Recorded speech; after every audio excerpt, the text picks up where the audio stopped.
کے زبان سے سنتے تھے.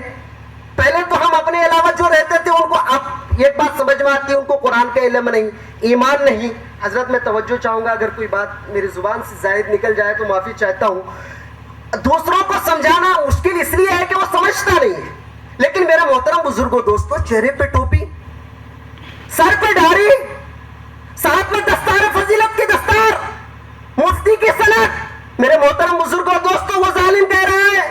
اور ایک بات یاد رکھیں, آج دیکھیں پوری دنیا جو کہ مردود ہے, جو کہ گمراہ ہے, جو کہ جس کے دل میں اللہ کے رسول کی محبت قطعی نہیں ہو سکتی, جس کے دل میں رسول اللہ کی محبت ہوگی اس کے دل میں قرآن کی بھی محبت ہوگی, جس کے دل میں رسول کریم کی محبت ہوگی اس کے دل میں اولیاء اللہ کی بھی محبت ہوگی, جس کے دل میں رسول اللہ کی محبت ہوگی اس کے دل میں صحابہ کی محبت ہوگی. لیکن آج کے ظالموں کے بارے میں آپ کو میں بتا دینا چاہتا ہوں, ظالم یہ کہتا ہے کہ رسول کریم صلی اللہ تعالی علیہ وسلم پر جب قرآن مجید نازل ہو رہا تھا تو رسول اللہ صلی اللہ تعالی علیہ وسلم صحابہ کو بلاتے تھے اور بلانے کے بعد کہتے تھے میرے صحابیوں لکھ لو, صحابیوں لکھ لو. اور یہ حقیقت بات بھی ہے, میرے نبی نے فرمایا کہ میرے صحابیوں لکھو, اور میرے نبی صلی اللہ تعالی وسلم نے لکھوایا.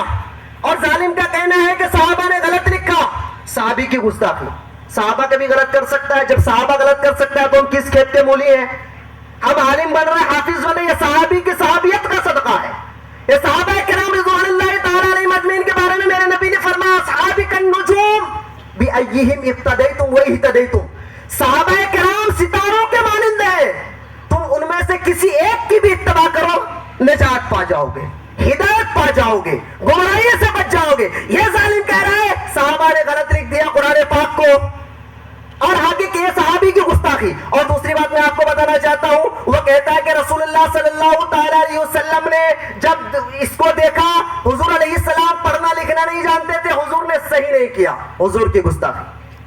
سب سے پہلے صحابی کی گستاخی, دوسرے نمبر پہ نبی رسالت کی گستاخی, تیسرے نمبر پہ قرآن عظیم کی گستاخی, جس کو ہم نے جانتا, ہم تو بچہ بچہ جانتا ہے نا بھائی, قرآن ایک ایسی کتاب ہے جس میں ایک زبر زیادہ کر سکتا کوئی, نہ ایک زبر گھٹا سکتا کوئی. اور ظالم کیا کہہ رہا ہے, قرآن کو غلط لکھا ہوا ہے. اچھا دیکھیں اس کی ہمت کو داد دیں آپ, اس کا کلیجہ کتنا بڑا ہے جانتے ہیں؟ جب اللہ تعالیٰ دین لیتا ہے تو عقل بھی چھین لیتا ہے. پہلے جب انسان گمراہ ہونے والا ہوتا ہے, جب انسان کفر و ضلالت کی طرف جانے والا ہوتا ہے, تو پہلے اللہ تعالیٰ اس کے دماغ کو کمزور کر دیتا ہے.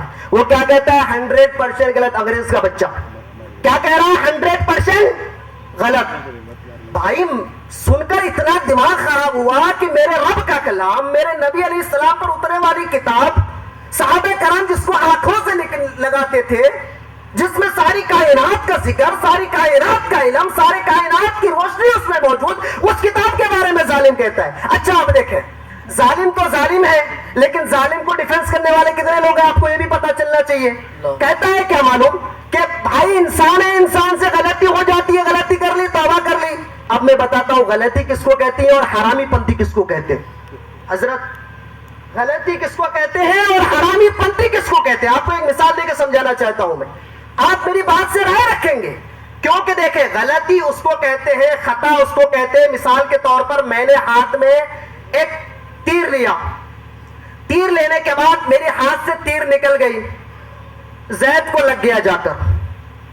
اگر میں چلا دیا یا چل گیا, زید کو لگ گیا, زید نام کے انسان میں بول رہا ہوں, لگ گیا, اس کو خطا کہتے ہیں. چلو میں جان بوجھ کے نہیں لگا.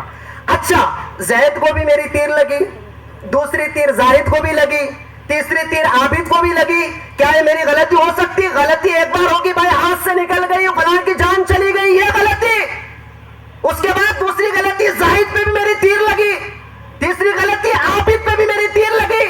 بھائی غلطی میں اس وقت مانتا تھا جب تم صرف یا تو قرآن کی توہین کرتا تھا, یا تو صرف صحابہ کی توہین کرتا تھا, یا تو صرف رسول کریم کی توہین کرتا تھا, یا تم نے خطا نہیں کی ہے, یا تم نے اپنے حرامی پنتھی کا اظہار کیا ہے, یا تم نے اپنے دجالی چہرے کو ظاہر فرمایا ہے, تم نے صحابہ کی گستاخی کی ہے, تم نے رسول کریم کی بھی گستاخی کی ہے, تم نے کلام مجید کی بھی گستاخی کی ہے. تو ہم کائنات